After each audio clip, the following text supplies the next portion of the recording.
Okay.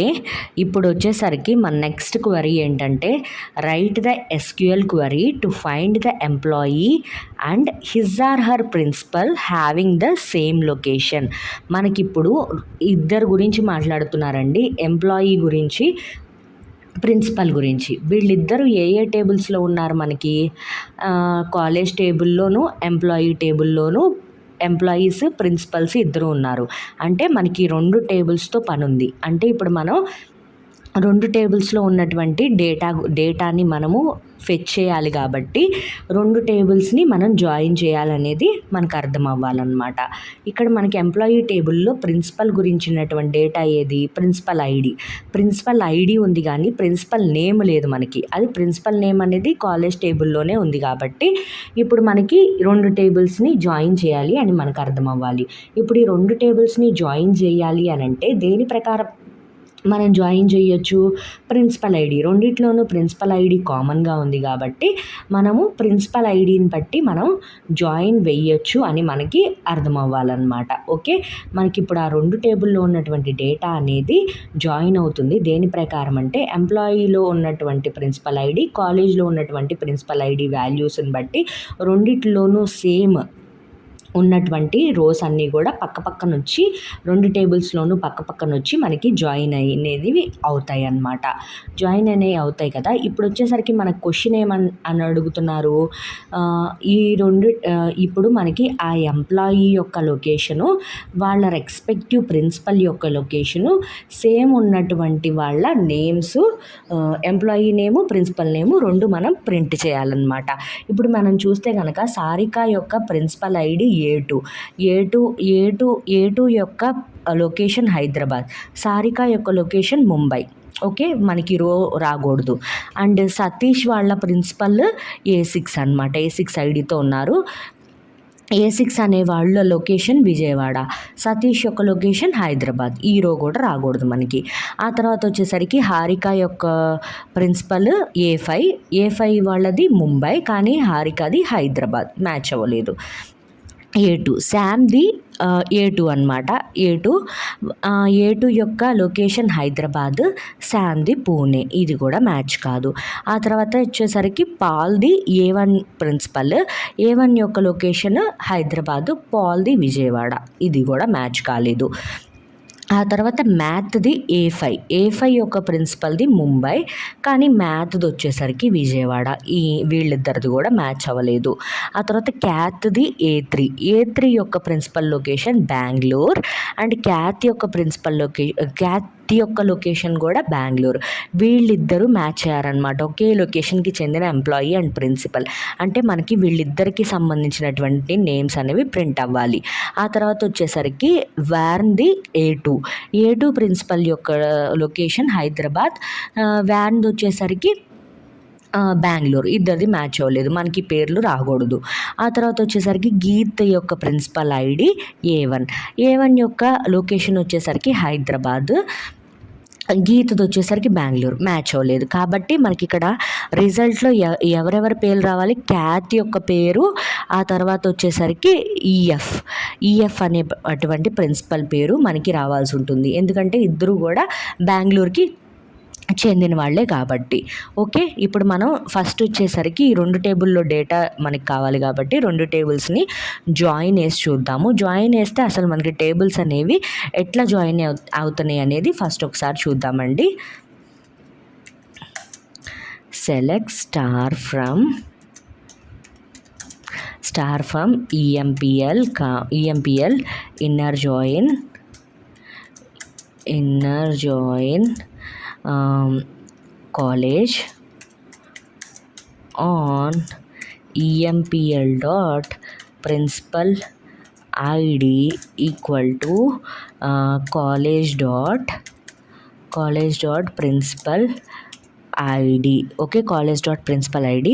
ఇప్పుడు మనకి ఎట్లా జాయిన్ ఫామ్ అవుతుంది? ఇదిగోండి 2 టేబుల్స్లో యొక్క ఎంప్లాయీ అండ్ ప్రిన్సిపల్ యొక్క టేబుల్స్ అన్నీ కూడా మనకి పక్క పక్కనే ఇలా వచ్చాయన్నమాట. ప్రిన్సిపల్ ఐడి సేమ్గా ఉన్నటువంటి రోస్ అన్నీ కూడా పక్క పక్కనే ఇట్లా వచ్చాయన్నమాట.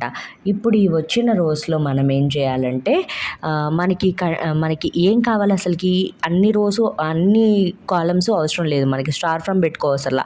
మనకు కావాల్సింది ఏంటి, ఓన్లీ వాళ్ళ నేమ్స్ కావాలి, ఎంప్లాయీ యొక్క నేము, ప్రిన్సిపల్ యొక్క నేము. కాబట్టి అది మాత్రమే ప్రింట్ చేద్దాం మనము. Empl dot e name, emp name, comma college dot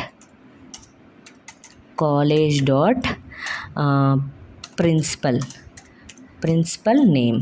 okay, ఇవి మాత్రమే మనకి ప్రింట్ అవ్వాలన్నమాట.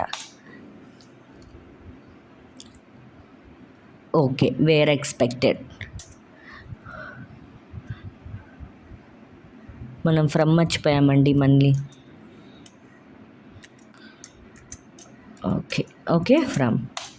చూడండి, మనకు వచ్చేసరికి 2 టేబుల్స్ని జాయిన్ చేసి 2 టేబుల్స్లో ఉన్నటువంటి ప్రిన్సిపల్ యొక్క నేము, ఎంప్లాయీ యొక్క నేము వచ్చింది. కానీ మనకేంటి, వాళ్ళ ఒకసారి లొకేషన్ కూడా ప్రింట్ చేద్దాము మనము, అప్పుడు మీకు బాగా అర్థమవుతుంది. నేను చెప్పే క్వరీ అనేది మీకు బాగా అర్థమవుతుంది. ఓకే, ఈఎంపీఎల్ డాట్ లొకేషన్, కమా కాలేజ్ డాట్ లొకేషన్. ఇప్పుడు వాళ్ళ లొకేషన్స్, వాళ్ళ పేర్లు 2 మనకి ప్రింట్ అయ్యి వస్తాయి పక్క పక్కనే. ఇక్కడ చూసారా మనకి ఎవరెవరి మ్యాచ్ అయినాయి, ఓన్లీ హీరో క్యాత్ది ఈఎఫ్ది మాత్రమే మ్యాచ్ అయింది. ఓకే, మనం అందరి ప్రింట్ చేసాం కదా, కానీ మనకి కండిషన్ ఏంటి, రెండిట్లోనూ మ్యాచ్ అయ్యి మాత్రమే ఉండాలన్నమాట. ఓకే, ఇక్కడ అలాగే ఉంచేద్దాము. ఓకే, ఇప్పుడు చూడండి, ఇక్కడ మనం కండిషన్ పెట్టుకుందాం. మనము గ్రూప్ బై వాడితే హ్యావింగ్ అనేది యూజ్ చేస్తాం కండిషన్కి. గ్రూప్ బై వాడినప్పుడు కండిషన్కి ఏం యూజ్ చేస్తాము, వేర్ అనేది యూజ్ చేస్తాం. వేర్ క్లాస్ యూజ్ చేసి మనం కండిషన్ అనేది పెడతాం. Where empl dot location equal to college dot location. Okay, ఇప్పుడు ఈ ఎంప్లాయీ టేబుల్లో ఉన్నటువంటి లొకేషను, ప్రిన్సిపల్ టేబుల్లో ఉన్నటువంటి లొకేషను సేమ్, 2 మ్యాచ్ అయ్యి ఉన్నటువంటి రోస్ మాత్రమే నాకు చూపించు. వాళ్ళ ఎంప్లాయీ నేము, వాళ్ళ ప్రిన్సిపల్ నేము, వాళ్ళ లొకేషన్స్ మాత్రమే నేను చూపించు అన్నాను. చూడండి, అవే వచ్చాయి, క్యాత్, ఈఎఫ్, బెంగళూరు. ఓకే, ఇది ఈ క్వరీ గురించి అన్నమాట. క్వరీ చూడండి, క్వరీ ఇండివిజువల్గా చూడాలంటే ఇట్లా చూడొచ్చు మనం. ఓకే, ఇది మన క్వరీ. ఓకే, ఇదొక క్వరీ. నెక్స్ట్ క్వరీకి వెళ్ళిపోదాం. ఇప్పుడు వచ్చేసరికి మనము ఒక క్వరీ చూద్దామండి. అది ఈ 3 టేబుల్స్ని జాయిన్ చేస్తే వచ్చేటువంటి రిజల్టే మనకు ఆ క్వరీ అనమాట. అంటే ఇప్పుడు మనం 3 టేబుల్స్ని జాయిన్ చేసి 3 టేబుల్స్లో ఉన్నటువంటి డేటాని ఈ క్వరీ ద్వారా మనము ప్రజెంట్ చేయబోతున్నాం అనమాట. ఈ క్వరీ వచ్చేసరికి write SQL query to find those employees whose salary between 30,000 and 40,000 with department name and the principal name. మనం ఇప్పుడు ఏమేమి డిస్ప్లే చేయాలి, ఎంప్లాయీ యొక్క నేము, వాళ్ళు పనిచేసేటువంటి డిపార్ట్మెంట్ నేము, అలాగే వాళ్ళ ఎవరి కింద అయితే పనిచేస్తున్నారో వాళ్ళ ప్రిన్సిపల్ నేము అనేది మనం డిస్ప్లే చేయాలన్నమాట. ఇక్కడ వచ్చేసరికి మనకి ఎంప్లాయీ టేబుల్లో మనకి ప్రిన్సిపల్ యొక్క ఐడి, డిపార్ట్మెంట్ యొక్క ఐడి ఉందే కానీ ప్రిన్సిపల్ యొక్క నేము, డిపార్ట్మెంట్ యొక్క నేము అనేది లేదు. ఆ నేమ్స్ అన్నీ కూడా మనకి వేరే కాలేజ్ టేబుల్లోనూ, డిపార్ట్మెంట్ టేబుల్లోనూ ఉన్నాయి. అంటే మనకి ఈ టేబుల్లో ఉన్నటువంటి డేటా కూడా కావాలి, ఎంప్లాయీ టేబుల్లో ఉన్నటువంటి ఎంప్లాయీ నేమ్తో పాటు. కాబట్టి ఈ 3 టేబుల్స్ని మనము జాయిన్ వెయ్యాలి అనేది మనకి అర్థమవ్వాలన్నమాట. అలాగే నేను ఇక్కడ జాయిన్ అనేది వేశానన్నమాట. చూస్తే మీరు ఇక్కడ జాయిన్ అనేది నేను ఆ విధంగా వేశానన్నమాట. ఫస్ట్ వచ్చేసరికి employee table inner join college table on employee dot principal ID equal to college dot principal ID. ఈ జాయిన్ అయినటువంటి 2 టేబుల్స్ జాయిన్ అయినటువంటి రోస్ వచ్చేసరికి మళ్ళీ ఆ రోస్ అన్నీ కూడా మళ్ళీ డిపార్ట్మెంట్ టేబుల్తో జాయిన్ అవుతాయి. ఎలా జాయిన్ అవుతాయి, ఎంప్లాయీ టేబుల్లో ఉన్నటువంటి department ID equal to department టేబుల్లో ఉన్నటువంటి డిపార్ట్మెంట్ ఐడి ఈక్వల్ అయినటువంటి రోస్ అన్నీ కూడా మళ్ళీ పక్కన వచ్చి జాయిన్ అవుతాయి అన్నమాట. ఇలా 3 టేబుల్స్లు ఎలా జాయిన్ అవుతాయి, జాయిన్ అయిన తర్వాత మనకి టేబుల్ ఎగ్జాక్ట్గా టేబుల్ అనేది ఎందుకు అలాగే వస్తుంది అనేది నేను ఇండివిజువల్గా రో బై రో ఎక్స్ప్లెయిన్ చేశానండి. ఈ రో ఎందుకు ప్రింట్ అయింది, ఈ రో ఎందుకు ప్రింట్ అయింది, ఈ రో ఎందుకు ప్రింట్ అయింది, ఇలా మొత్తం నేను ఎక్స్ప్లెయిన్ చేశాను. మల్టిపుల్ టేబుల్ జాయిన్ అనేటువంటి వీడియో చూడండి. ఆ వీడియో చూస్తే నేను ఇండివిజువల్ టేబుల్లో ఇండివిజువల్ రో అనేది వచ్చి ఎట్లా జాయిన్ అయ్యింది 3 టేబుల్స్ నుంచి అనేది నేను వరుసగా స్టెప్ బై స్టెప్ చూపించాను. మీరు చూడకపోయి ఉంటే ఆ వీడియో అనేది ఖచ్చితంగా చూడండి, మీకు బాగా అర్థమవుతుంది. అలా మనం జాయిన్ చేసుకున్నాం. కానీ మనకి ఇక్కడ కండిషన్ ఏమన్నారు, శాలరీ అనేది ఎంప్లాయీ యొక్క శాలరీ అనేది 30,000 to 40,000 మధ్యలోనే ఉండాలి. అలాంటి వాళ్ళ యొక్క ఎంప్లాయీ నేమ్సే ఇవ్వాలి అన్నారు కాబట్టి మనం వేర్ కండిషన్ అనేది యూజ్ చేసామన్నమాట. అలా అయినటువంటి వాళ్ళ ఎంప్లాయీ నేము, వాళ్ళ కాలేజ్ యొక్క ప్రిన్సిపల్ నేమ్, వాళ్ళ డిపార్ట్మెంట్ నేమ్ అనేది మనం డిస్ప్లే చేయబోతున్నాం అనమాట. ఇప్పుడు మనం ఒకసారి చూద్దాము ఎవరెవరికైతే 30,000 నుంచి 40,000 మధ్యలో ఎవరెవరికైతే శాలరీ అనేది ఉందో ఒక్కసారి చూద్దామండి. ఎవరెవరికి ఉంది, హారిక 30,000, సతీష్ అనే వాళ్ళకి 35,000 వీళ్ళు రావాలి. హారిక రాకూడదు, ఓకే. తర్వాత శామ్ రావాలి. తర్వాత 40,000 కంటే ఎక్కువ ఉన్నాడు, పాల్ రాకూడదు. తర్వాత మ్యాథ్ రాకూడదు, క్యాత్ రాకూడదు, అండ్ వాన్ రావాలి, గీత్ రాకూడదు అనమాట. ఇప్పుడు మనం క్వరీ అనేది రాద్దాము. ఫస్ట్ వచ్చేసరికి సెలెక్ట్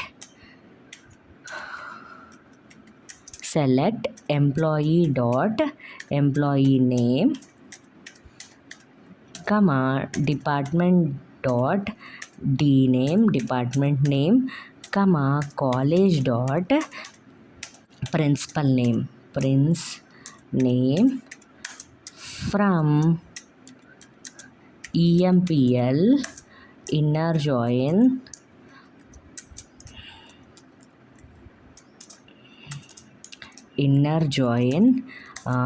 డిపార్ట్మెంట్ అంటే అటు ఇటు కూడా రాసుకోవచ్చు, ఏం కాదనమాట.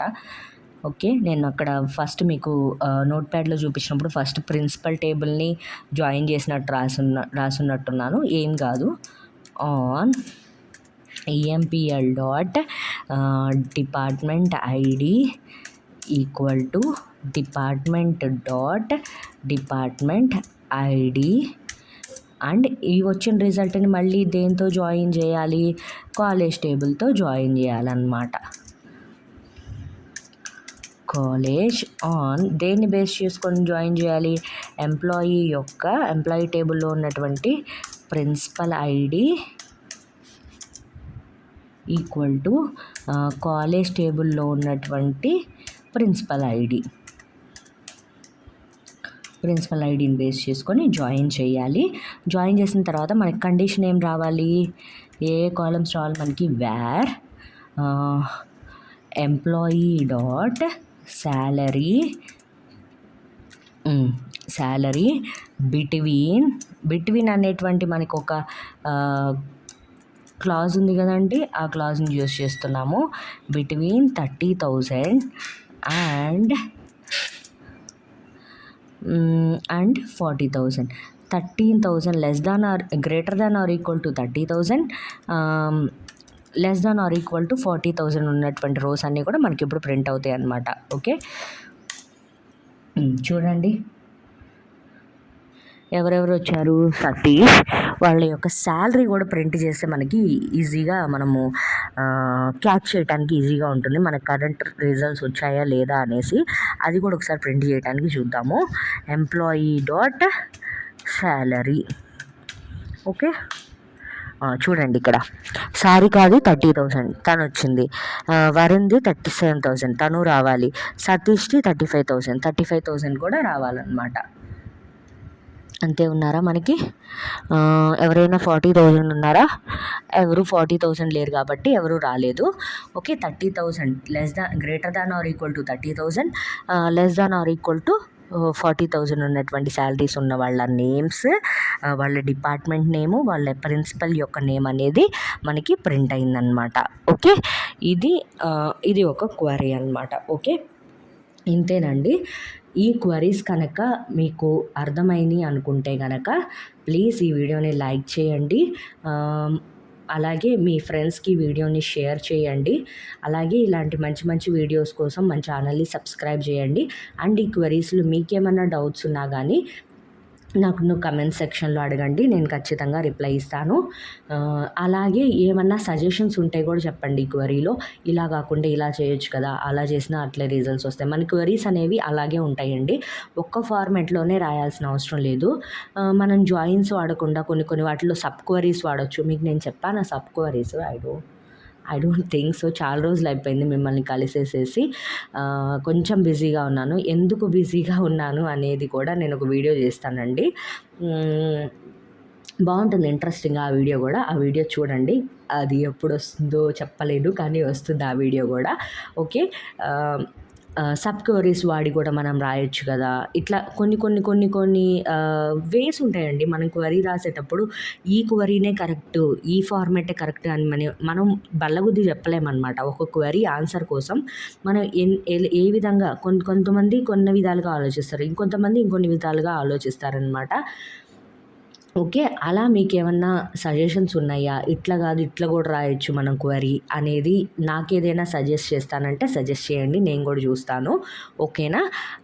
అంతేనండి ఈ వీడియోకి అయితే. ఖచ్చితంగా ఇవే కాదండి, నేను ఈ క్వశ్చన్స్ కూడా నేను నెట్ నుంచే తీసుకున్నాను. ఇలాంటి క్వశ్చన్స్ నెట్లో ఇంకా చాలా ఉన్నాయి కాబట్టి మీరు ప్రాక్టీస్ చేయాలన్నమాట. ఇవి మనకి మెయిన్ కొంచెం బేసిక్ క్వశ్చన్స్ అనమాట. ఇవి ప్రాక్టీస్ చేస్తే అవన్నీ కూడా ఆలోచించడానికి మీకు బ్రెయిన్ షార్ప్ అయింది. ఇప్పుడు మనం గ్రూప్ బై వాడాలా, హ్యావింగ్ వాడాలా, ఇవంతా కూడా మనము ప్రాక్టీస్ చేసే కొద్దే మనకి ఆలోచనలు అనేవి వస్తాయి అన్నమాట. నెట్లో ఇంకా చాలా క్వశ్చన్స్ ఉన్నాయి. ఆ క్వశ్చన్స్ అన్నీ కూడా ఆన్సర్స్ చూడకుండా మీ అంతట మీరు ట్రై చేయండి. ఒకవేళ ఆన్సర్ చూడటం కూడా కరెక్టేనండి. ఆన్సర్ ఎలా వచ్చింది, నేను ఇప్పుడు క్వరీస్ అన్నీ కూడా సబ్ డివిజన్ చేసి మీకు ఎందుకు చూపించాను, లోపల ఇంటర్నల్గా నేను ఈ పెద్ద క్వరీ రాస్తే లోపల ఎలా జరుగుతుంది అంటే జాయిన్ వరకు ఏం జరుగుతుంది, ఎలాంటి టేబుల్ రిజల్ట్ వచ్చింది, అక్కడి నుంచి నేను గ్రూప్ బై చేసినప్పుడు ఎలా గ్రూప్స్ ఫామ్ అయ్యాయి, ఆ తర్వాత హ్యావింగ్ చేసినప్పుడు ఏ గ్రూప్స్ నాకు బయటకు వచ్చాయి, ఇవన్నీ కూడా అనలైజేషన్. మనకి ఆన్సర్ తెలిసినా కూడా ఆన్సర్ ఎలా వచ్చింది అనేది అనలైజ్ చేసుకుంటే మనకి క్వరీ రాయటానికి, మనము ఆలోచించి రాయటానికి మనకి బ్రెయిన్ అనేది ఆ విధంగా మన ట్యూన్ అవుతుందన్నమాట. ఓకే, మీరు ఆన్సర్ చూసినా కానీ ఇలా సబ్ డివిజన్స్ చేసుకుంటూ ఇలా రాస్తే ఇంతవరకు వచ్చాయన్నమాట రోస్, ఇలా ఎందుకు వచ్చాయి, ఈ రోజే ఎందుకు వచ్చాయి, ఇట్లా మనం క్వశ్చన్ చేసుకుంటూ ఆన్సర్ చేసుకుంటూ వెళ్తే మనకు ఆన్సర్స్ తెలిసినా కానీ క్వరీస్ అనేవి మనకి యూస్ఫుల్ అవుతాయి అనమాట. ఫస్ట్ ఆన్సర్స్ చూసే ట్రై చేయండి. ఆన్సర్ చూసి కూడా సబ్గా అంటే కొంచెం పార్ట్స్గా క్వరీని డివైడ్ చేసుకుంటూ రాసుకుంటానికి ట్రై చేయండి అనమాట. ఇలా పార్ట్స్గా రాసుకుంటూ క్వరీని సాల్వ్ చేయడానికి ట్రై చేయండి. అప్పుడు క్వరీ మనకి తర్వాత ఫ్రేమ్ చేసుకోవటానికి ఇవన్నీ కూడా మనకి ప్రాక్టీస్ అయ్యి హెల్ప్ అవుతాయి అన్నమాట. ఓకే, ఇంతేనండి వీడియో. Thank you all.